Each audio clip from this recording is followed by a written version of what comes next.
Hello मित्रांनो, स्वागत आहे तुमचं मराठी ॲस्पायरंट या यूट्यूब चॅनलवर। मित्रांनो, आजच्या व्हिडिओमध्ये आपण तलाठी भरतीचा मागील वर्षीचा पेपर पाहणार आहोत। या पेपरमधील गणित आणि बुद्धिमत्ता हा विषय हा घटक बघणार आहोत। 20 ऑगस्ट 2023चा पेपर पाहणार आपण। 20 ऑगस्ट 2023चा पेपर पाहणार आहोत। हे सेकंड शिफ्ट होते, ठीक आहे। सेकंड शिफ्ट होती 17 ऑगस्टपासून पेपरला सुरुवात झाली होती। 17 ऑगस्ट, 18 ऑगस्ट, 19 ऑगस्ट आणि 20 ऑगस्ट एकूण इथे 3 पेपर झाले होते। 3 शिफ्ट झाल्या होत्या। या 3 शिफ्ट आणि याची फर्स्ट, सेकंड आणि थर्ड ही या 9 झाल्या। ही 10वी आणि आजची 11वी शिफ्ट आहे आपली। 11वी 11वी शिफ्ट आहे। पूर्णच्या पूर्ण पेपर तुम्हाला इथे मी ॲनालिसिस करून देत आहो। 57 शिफ्ट ॲनालिसिस करून देत आहो। या पेपरमधील गणित आणि बुद्धिमत्ता हा घटक इथे तुम्हाला ॲनालिसिस करून देत आहो। ओके, ठीक आहे।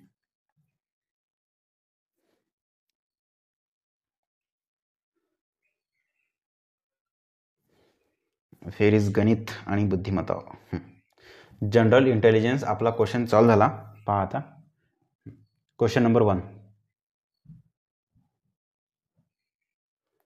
सगळ्यांना विजिबल आहे। पहिला क्वेश्चन बघा काय म्हणते क्वेश्चन, थोडं खाली करतो। 800 किमीच्या प्रवासासाठी 50 किमी पर आवर वेगाने एक ट्रक पहिले 300 किमी अंतर पार करतो। ओके, त्याला वेग किती लागते ते पाहून घ्यायचं पहिलं। 800 किमी पैकी 300 किमी अंतर 50च्या स्पीडनं पार करतो। लिहून घ्या, 300 किमी अंतर 50च्या स्पीडनं पार करतो। सरासरी वेग 60 किमी पर आवर असण्यासाठी उर्वरित अंतर किती वेगाने पार केले पाहिजे। पहा, 800 पैकी जर का त्यानं 300 किमी अंतर पार केलं, उरलं किती 500 किमी अंतर। हे किती वेगाने पार केलं तेच तुम्हाला इथे शोधायचं आहे। म्हणून तुम्हाला इथे वेग बरोबर x किमी पर आवर या वेगाने पार केले हे तुम्हाला इथे शोधायचं आहे। आपण काय करता इथे अंतर अपॉन वेग इज इक्वल टू वेळ। हे 300 किमी पार करण्यासाठी लागणारा वेळ प्लस 500 किमी पार करण्यासाठी लागलेला वेळ बरोबर एकूण वेळ, आणि एकूण वेळ बरोबर अंतर होतं 800 किमी अपॉन तुम्हाला वेग किती ठेवायचा आहे, ॲव्हरेजली वेग ठेवायचा आहे, सरासरी वेग ठेवायचा आहे 60 किमी पर आवर। म्हणून बस एवढंच तुम्हाला इथे सांगायचं आहे। हे तुमचा ॲव्हरेज वेग आहे। अल्टिमेटली शेवटी तुम्हाला 60 किमी पर आवर या वेगानेच तुम्हाला गाडी चालवायची आहे। ॲव्हरेजली 60 किमी पर आवर या वेगानेच तुम्हाला गाडी चालवायची आहे। म्हणजे इथं जेवढे तुमचे तास होईल तेवढेच तास तुमचे इथं प्लस इथं दोन्ही मिळून झाले पाहिजे। ओके, चला हेच तुम्हाला इथे मी शोधून सांगत आहे। इथे हे होते 5 × 30 6 + 500 + 500 upon x is equal to 0 0 कटले 40/30 40/30। ओके, त्यानंतर तुम्हाला तुमचा x निघते 6x + 500 नाही डायरेक्टच करा ना। हे प्लस 6 ना तिकडे मायनस 6 न्या, 40/3 - 6 is equal to 500 upon x। 3 × 18 40 मधून 18 किती राहते 22/3। ओके, हे तर आहे 500 अपॉन x आहेच। 500 upon x is equal to 22/3। त्यानंतर x ला तिकडे न्या, x ला शेवटी न्या बरोबर। 500 जागा ठेवा, हे 3 वर गेले, 500 जागा ठेवला, 3 वर गेले आणि खाली 22 आले। ओके, 3 वर गेले खाली 22 आले। पुन्हा मग आता 11 × 2 = 22, हे 4 दे 250, 250 × 3 भागला 2 कुठे इथे हो 25 × 3 = 75 0/2। एक मिनटं, सॉरी 11 ना, 2 न भागितलं तर 11 येईल ना इथे 11। ओके, 25 × 3 = 75/11 25 × 3 = 75 0 म्हणजे 750/11 इज इक्वल टू x। आणि x म्हणजेच तुम्ही इथे वेग मानला होता। तुमचा आन्सर काय तर 750/11।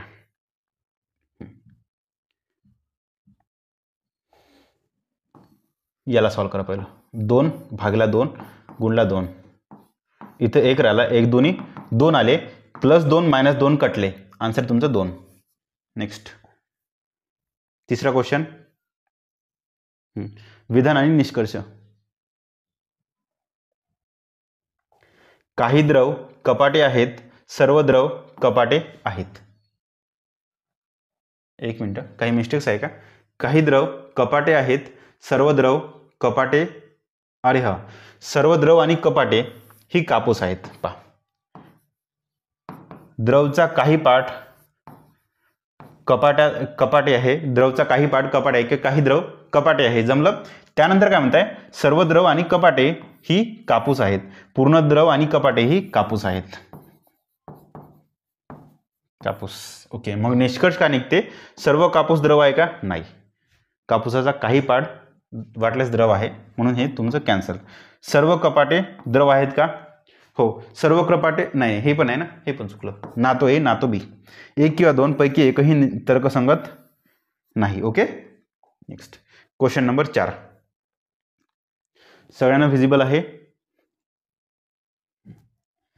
ए, बी आणि सी हे 3 नळ अनुक्रमे 12, 15, 20 तासात एक टाकी भरू शकतात. बरोबर, ठीक आहे.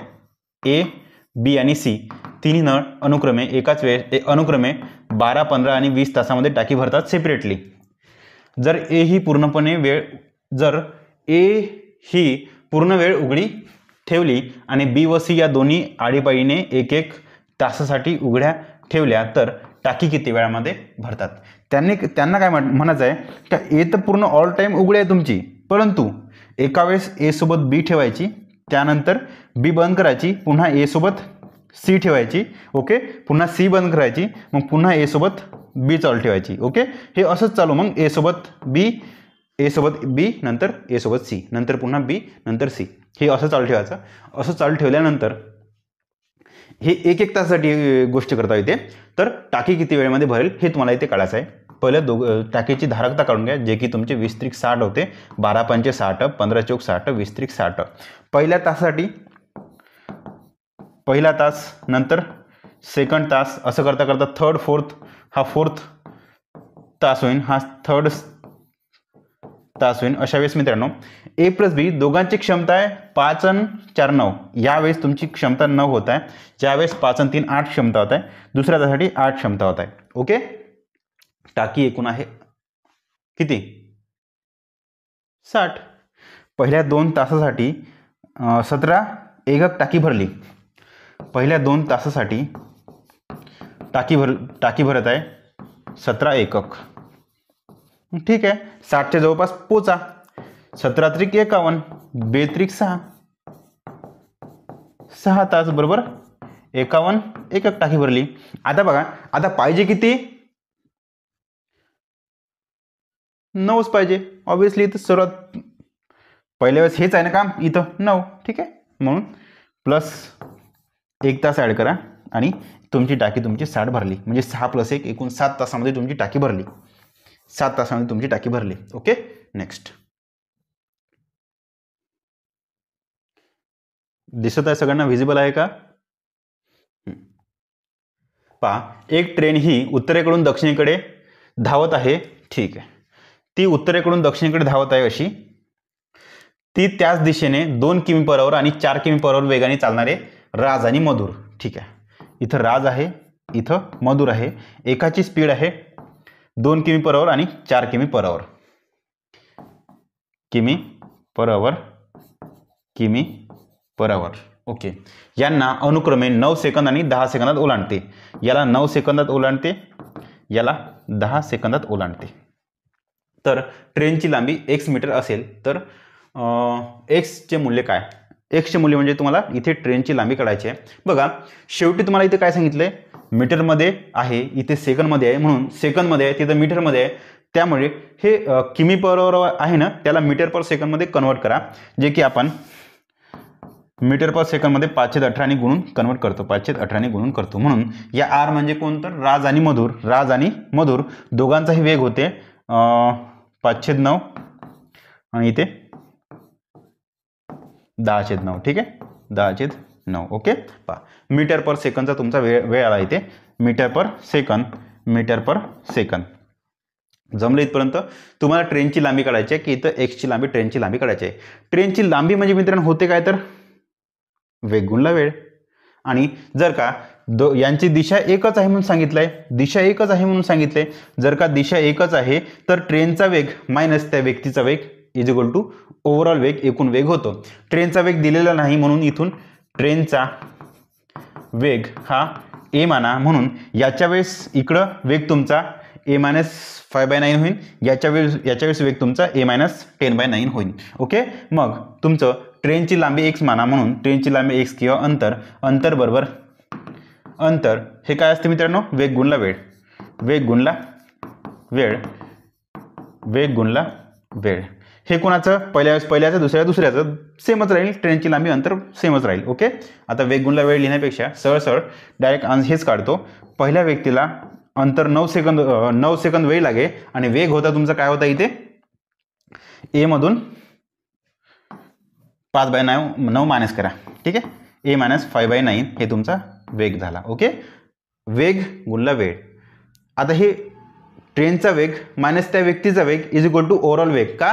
कारण की जर का डायरेक्शन दिशा सगळ्यांची सेम असेल, ही ट्रेनची दिशा खाली आहे, ह्या सगळ्यांची पण दिशा खालची आहे, दक्षिणेकडे दिशा आहे. त्यामुळे जर दिशा सेम असेल तर तुमचा वेग काय असतो, वजा होतो. बरोबर. दुसऱ्या व्यक्तीच्या वेळेस 10 सेकंद लागत आहे पार करायला आणि त्यांचं वेग किती, तर ट्रेनचा वेग मायनस त्या व्यक्तीचा वेग 10/9. ओके. तुमचे काय हे होते 9 गुणिला 9a minus 5/9 is equal to हे मोडतो थोडंसं, 10 गुणला 9a-10 इथले तुमचे 9 कटले, हे 9 इकडे आणा, 9-9 81 कटले, 9-9 81a मायनस हे 9-5-45 is equal to 10-9 90a minus 10-10 100. त्यामुळे 90a मधून 81a चाले गेले, तुमचे राहते 9a आणि 100 इकडे प्लस येते, प्लसचे 100 मायनस 85 इज इक्वल टू 55. म्हणून a इज इक्वल टू किती, इथून तुमचा a बरोबर येते हे 55/9, 55/9. ओके. मग तुम्हाला काय विचारलं, तर रेल्वेची लांबी x विचारली का रेल्वेची लांबी विचारली.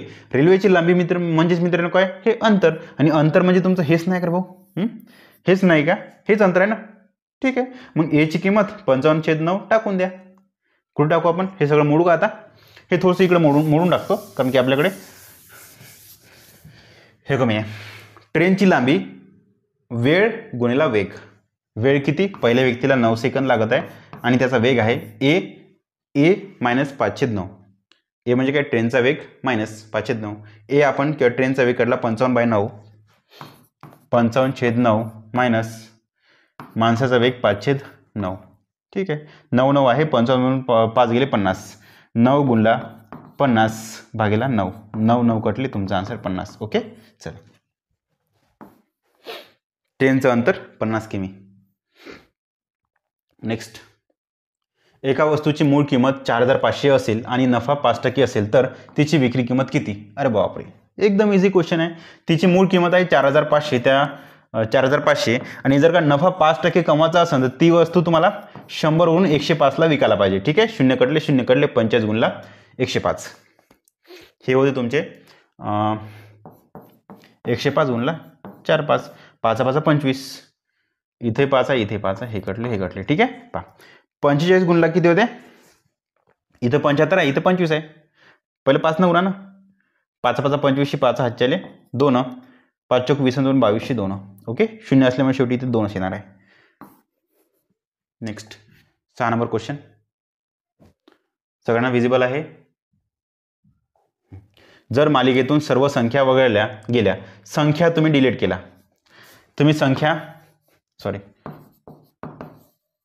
संख्या तुम्ही डिलीट केल्या तर उजवीकडून 7व्या स्थानी खालीलपैकी काय असेल. उजवीकडून 7व्या स्थानी खालीलपैकी काय असेल. ठीक आहे ना. संख्या वगळून टाका डायरेक्ट. मग हे पहिलं 7वं स्थान पाहिजे ना, 7वं स्थान पाहिजे, संख्या नाही पकडायच्या.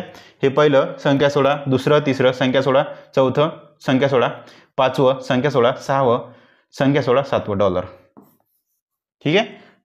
संख्या सोडून द्या आणि 7वं लेटर उजवीकडून मोजा, ही बाजू म्हणजे उजवी.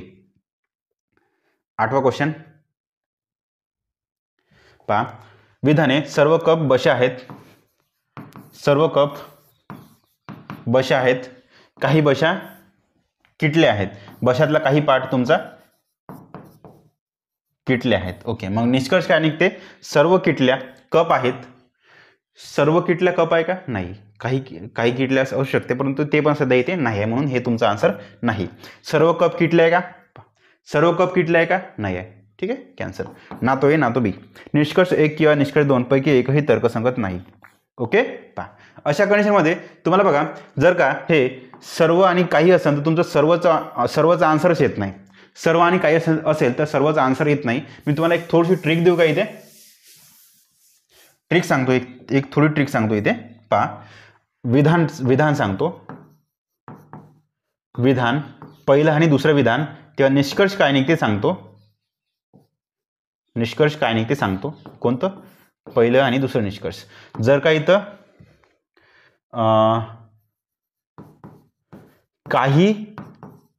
काही वाला जर असन, काही वाला जर विधान असन, तेव्हा निष्कर्ष तुमचा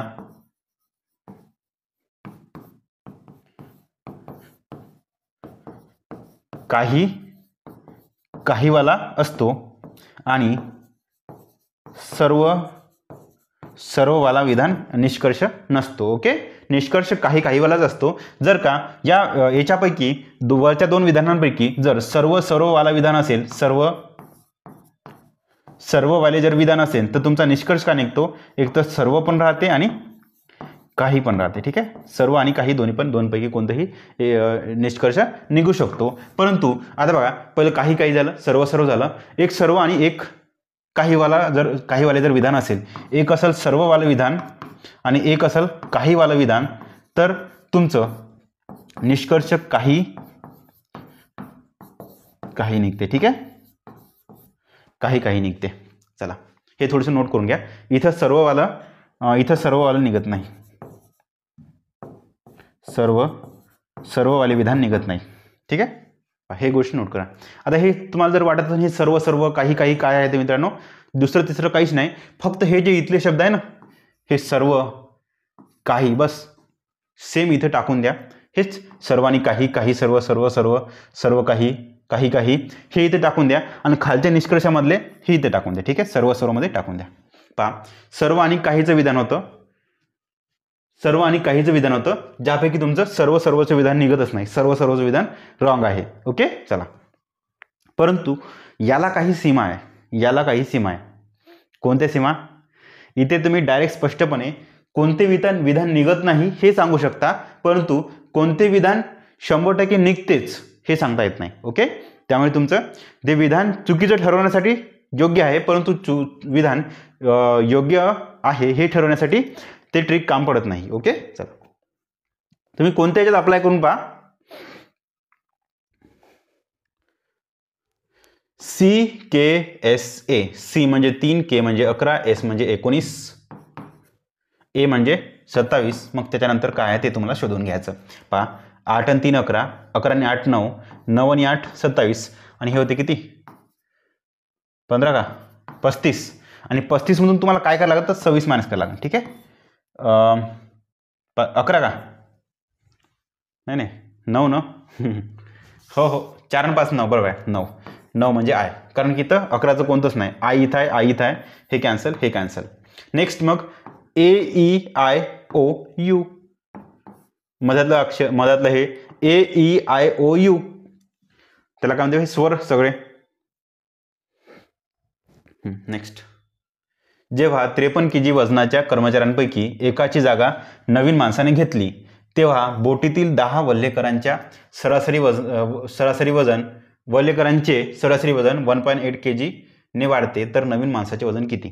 पहा, प्रश्न काय म्हणते ते तुम्हाला थोडं समजून सांगतो. एक असा गोल आहे की एक बोट आहे म्हणायची, काही असो. हो, बोट आहे. यामध्ये 10 व्यक्ती आहे. 10 पैकी एक 53 kg वाला आला माणूस. 53 kg वाला एक माणूस आला आणि त्याच्याऐवजी दुसरा x kg, माहीत नाही त्याचा किती kgचा आहे, तर तो चढला. या कंडिशनमध्ये असं झाल्यावर हे जे सरासरी होती त्या माणसाची, कितीतरी सरासरी होती, 10 माणसाची जे सरासरी वजन होतं ते वाढलं म्हणताय. किती? 1.8 kg ने वाढले म्हणताय. जर त्या माणसाचं सरासरी वजन वाढलं असेल तर ह्या जो माणूस 53 kgचा होता त्याच्यापेक्षा जास्त वजनाचा माणूस आला, तेव्हाच तो कुठं सरासरी वाढली ना, म्हणून तुमचं आन्सर काढायचं काय, जो माणूस जर नवीन आला त्याचं वजन प्लस 1.8 kg वाढले ना, ठीक आहे. सरासरी तुमची 1.8 kg वाढली. किती लोकांमागे, तर 10 लोकांमागे. ओके, पहा. उतरलेल्या व्यक्तीचे वजन प्लस वाढलेली सरासरी गुणिला एकूण व्यक्ती, हे तुमचे 53 + 18. 53 + 18 आणि 8 आणि 3 11 शी 1. ठीक आहे. चला, तुम्हाला अर्धे क्वेश्चन मी विदाऊट पूर्ण क्वेश्चन सॉल्व्ह करताच तुम्हाला मी हे करून देता. ओके, लक्षात ठेवा, 25 पैकी 12-13 क्वेश्चन तुम्हाला पूर्ण सॉल्व्ह करायची गरजच नाही. ओके, चला. आणि त्यातले बरेचसे क्वेश्चन असे आहे की जस्ट 15-20 सेकंदामध्ये निघते. काय काय तर 5 सेकंदात निघते. ए हा 20 दिवसात 80% काम करतो. ओके, नंतर तो बी ला बोलावतो आणि ते दोघे मिळून उरलेले काम 3 दिवसात करतो. मी काय म्हणतो, ए नाही ना 20 दिवसात 80% काम केलं, फक्त एच घ्या. त्यानं 20 डेजमध्ये 80% काम केलं. 80% काम केलं. मला जर का त्याच्याकडून 100% काम करून घ्यायचं असेल, पहिलं क्वेश्चन वाचतो काय म्हणते, तर संपूर्ण काम एकट्याने करण्यासाठी बी ला किती वेळ लागेल पहा. ए न 20 दिवसात एवढं काम केलं, त्यानंतर बी आला सोबत त्याला, आणि मग उरलेलं 20% काम ए प्लस बी न 3 दिवसात केलं, तर बी एकट्याला पूर्ण काम करायला किती दिवस लागेल हे त्यांना सांगायचं आहे. ओके, पहिले मी काय म्हणतो, पहिलं आपलं एक कंडिशन नेहमीसारखं सोपंसं मांडून घ्या. 20 दिवस लागत असेल 80% काम करायसाठी, तर त्याला पूर्ण 100% काम करायचं आहे, तर काय करायचं, पहिलं भागेला किती करा, 80 केला. हे झालं 1% काम, म्हणून इकडे भागेला 80 करा, गुणला 100 करा. हे 100% काम करायसाठी त्याला एवढे दिवस लागले, जे की 0 कटला, बे क बे, बेचूक 8, 100 भागेला 4 म्हणजे 25 दिवसात त्यांनी एनं 25 दिवसात 100% काम केलं. एनं 100% काम केलं 25 दिवसात. लिहू का, ए एकटा 25 दिवसात 100% काम करते. ओके, आता ए प्लस बी न हे जाऊ द्या, वरचं सोडून द्या. ए प्लस बी न 20% काम केलं किती दिवसामध्ये, 3 दिवसात, 3 डेजमध्ये. म्हणून ए प्लस बी दोघंही जर का पूर्ण काम असतं, 100% काम असतं, तेव्हा 20 × 100 एकूण पूर्ण 100% काम, कोणतंही पूर्ण काम म्हणजे 100% काम असते. ठीक आहे, 100% काम 20 × 100 3 × 5 = 15 डेजमध्ये केलं असतं. ठीक आहे, म्हणून ए प्लस बी दोघांनीही ते काम पूर्ण काम 15 दिवसामध्ये केलं असतं. पुन्हा रिपीट करतो, जर ए एकट्यानं काम केलं तर ते पूर्ण काम 25 दिवसात संपवतो. ए प्लस बी दोघांना पूर्ण काम केलं तर ते पूर्ण काम 15 दिवसामध्ये संपते. तर तुमचा प्रश्न आहे का, बी हा एकट्याने किती दिवसामध्ये काम करेल? ठीक आहे ना, इझी आहे ना.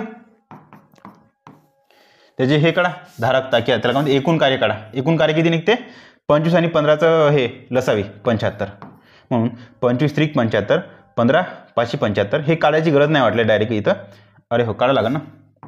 25 × 75, 15 × 5 = 75. ओके, आता पहा हे काय झालं, त्यांची क्षमता झाली, ए प्लस बी दोघांची क्षमता 5 आहे. या 5 मधून ए एकट्याची क्षमता 3 जर मायनस केली, हे जर 3 असेल तर बी ऑब्व्हियसली 2ची क्षमता असेल, कारण की 3 + 2 हे तुमची इथं 5 होत आहे. म्हणून बीची क्षमता किती आहे, तर 2 झालं.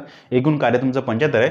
2च्या स्पीडनं तो किती दिवसात करेल, तर 37.5 दिवसात. हे कसं केलं, भागाकार. एकूण कार्य अपॉन त्याची क्षमता, एकूण कार्य अपॉन त्याची क्षमता बरोबर लागणारे दिवस.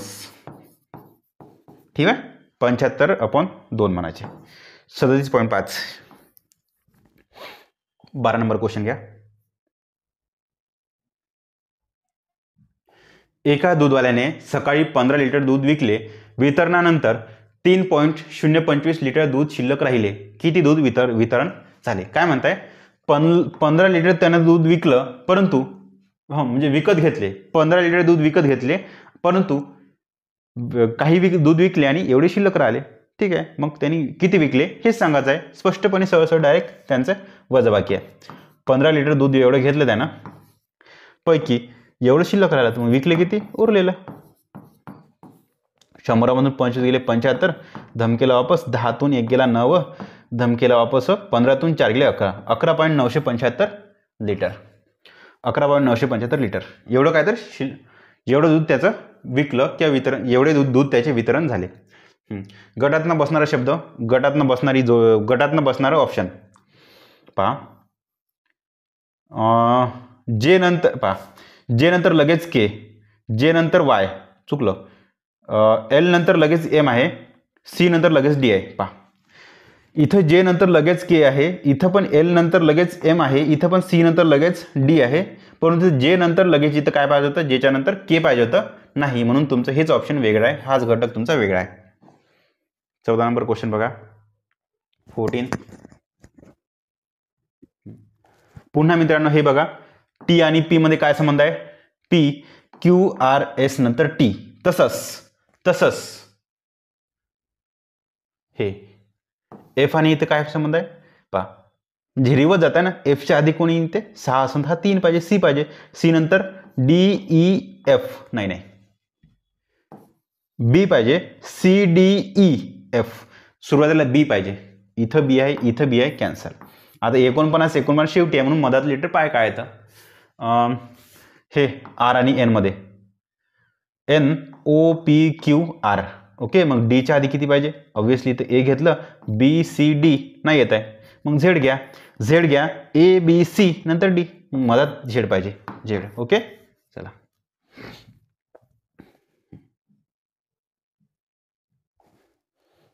सव्वीस मिनिट झाले.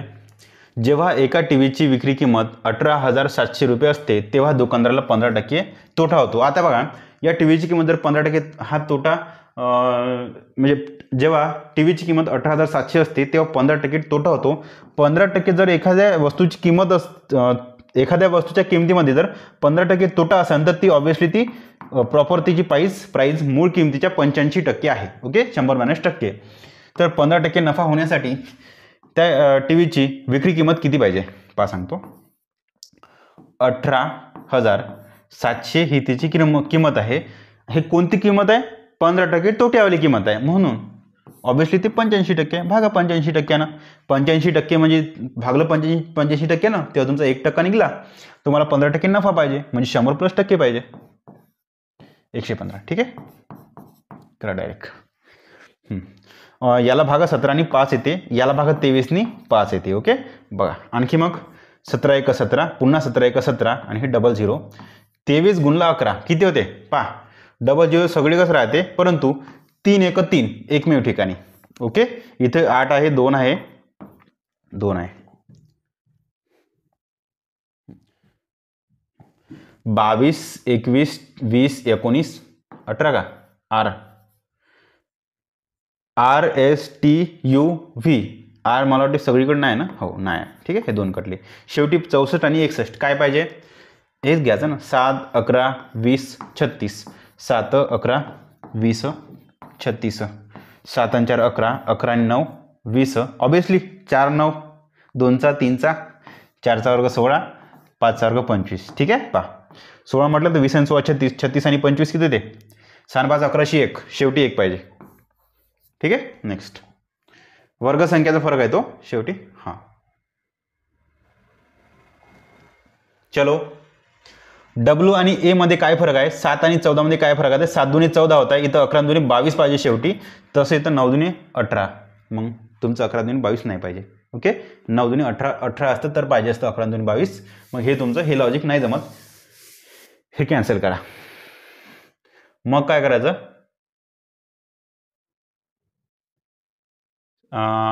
थांबा, 1 मिनिट. 7 आणि 7 14, 7चा फरक आहे, 9 आणि 7 16, 7चा फरक आहे, ऑब्व्हियसली 11 आणि 7 किती 18 पाहिजे, शेवटी 18 इथं आहे, इथं आहे, इथं नाही, कॅन्सल. ओके चला, मग डब्ल्यू आणि ए मध्ये काय संबंध आहे, किंवा यू आणि वाय म्हणजे काय संबंध आहे, यू म्हणजे 21, वाय म्हणजे 25, इकडं वाढत आहे किती 4 न वाढत आहे, 21 आणि 4 25 4 न वाढत आहे. तसंच जे म्हणजे 10 होते, एन म्हणजे 14 होते, 4 न वाढत आहे. मधातलं लेटर, मधा इथं एच आणि जे आहे ना, ठीक आहे, मधातलं लेटर डी प्लस 4, 4 आणि 4 8, 8 म्हणजे एच पाहिजे. ठीक आहे, चला इथं जे आहे ते कट्टे. 18 नंबर क्वेश्चन, 29 मिनिटं झाले आपल्याकडे. वेगळे शब्द किंवा वेगळा घटक, बेकलाईट स्विचेस नाही समजलं, दही लस्सी हे काय असते बा, हां दहीपासून लस्सी बनवते, कापडापासून पडदा बनवते. उलट झालं हे चामड्यापासून हे बनवते, पट्टा बनवते. ओके,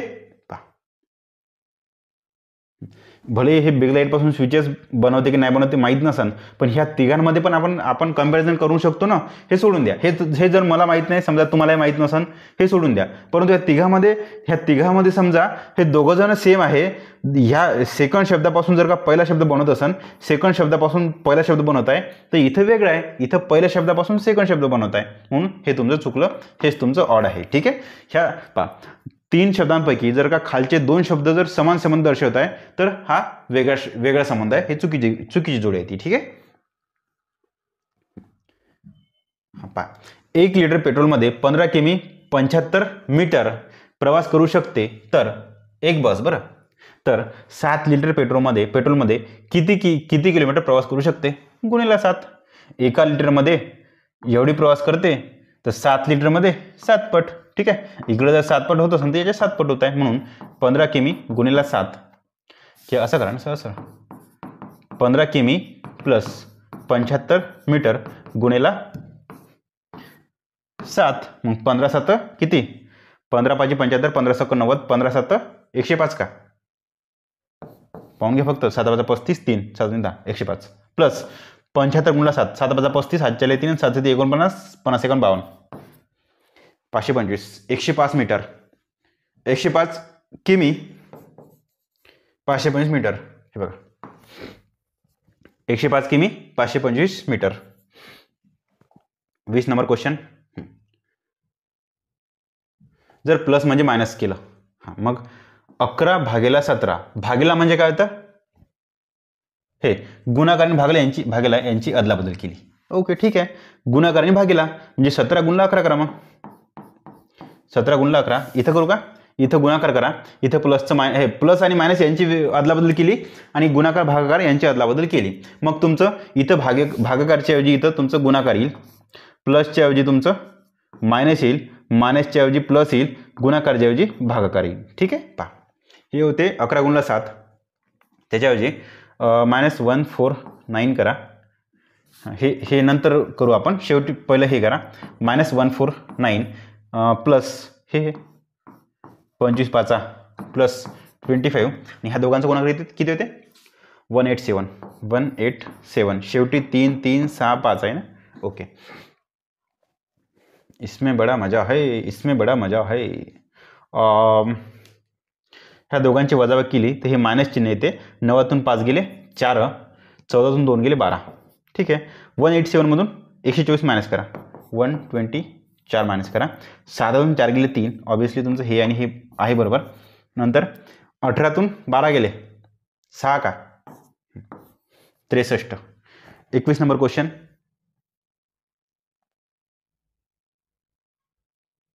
ए आणि बी या दोन बँकांनी अनुक्रमे 4.5% आणि 5.5% वार्षिक दराने कर्ज देऊ केले. दोन बँका होत्या, त्या दोन बँकेनी या रेटनी कर्ज दिले. रमेशने प्रत्येक बँकेकडून 2 लाखचे कर्ज घेतले.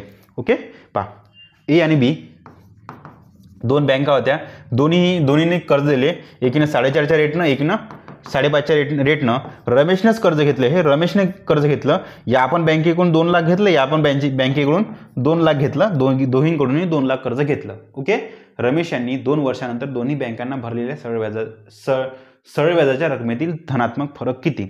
धनात्मक फरक म्हणजे मित्रांनो निस्त फरक आहे. ठीक आहे, दुसरं काहीच नाही.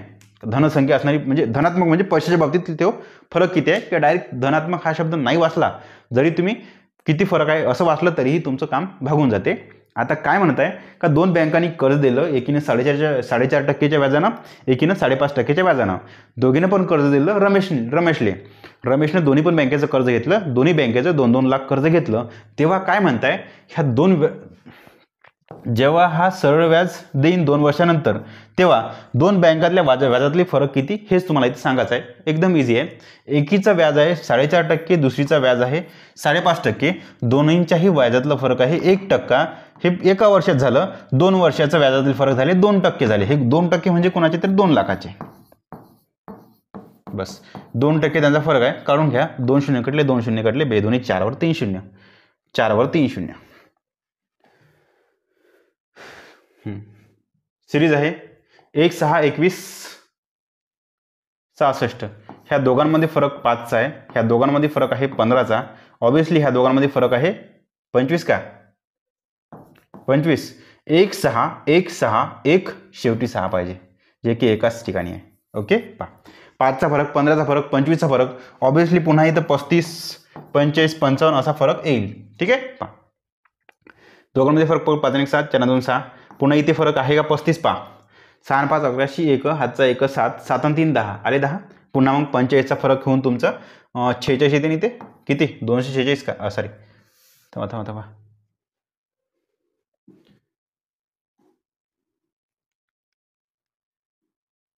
606. आपलं आन्सर तर बरोबर निघलं 1 6 1 6 1.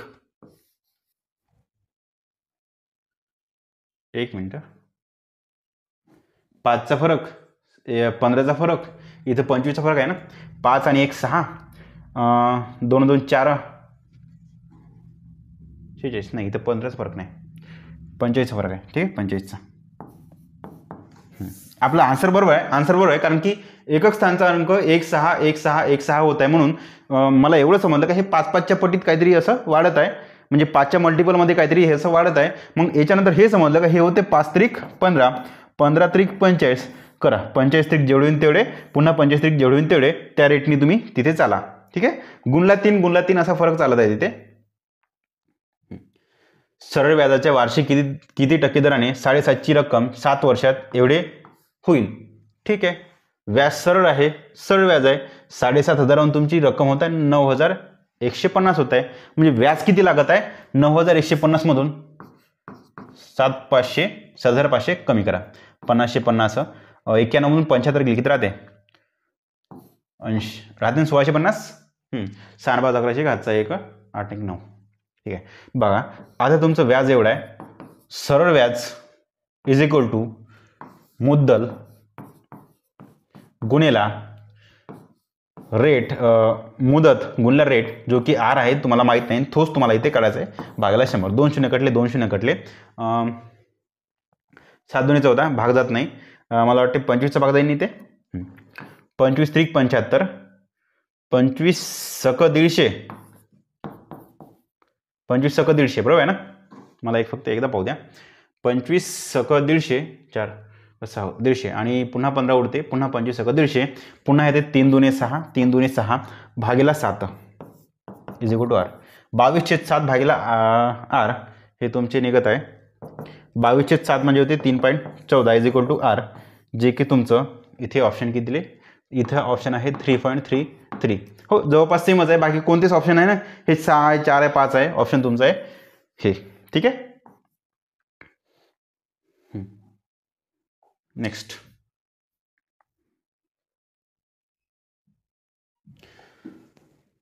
7 आणि 4 11 1 न 8 9 किती होते 40 6 16 का 40 आणि 50. ओके, 4 2 8 8 2 16 16 दुनी इथं 32चा फरक आहे, पाहून घ्यायचं. 5 आणि 2 7 5 आणि 3 8. आता 32 दुने 64चा फरक आहे. 7 आणि 4 11 1, जे की एकमेव आहे. ठीक आहे, पहा 4 8 16 32 64 असा फरक आहे, तो दुप्पट होत आहे. नाव last question is MEP FSG. M म्हणजे 13, मला वाटतं इथं 2 सिरीज असाल, MPS ऑब्लिक. ठीक आहे,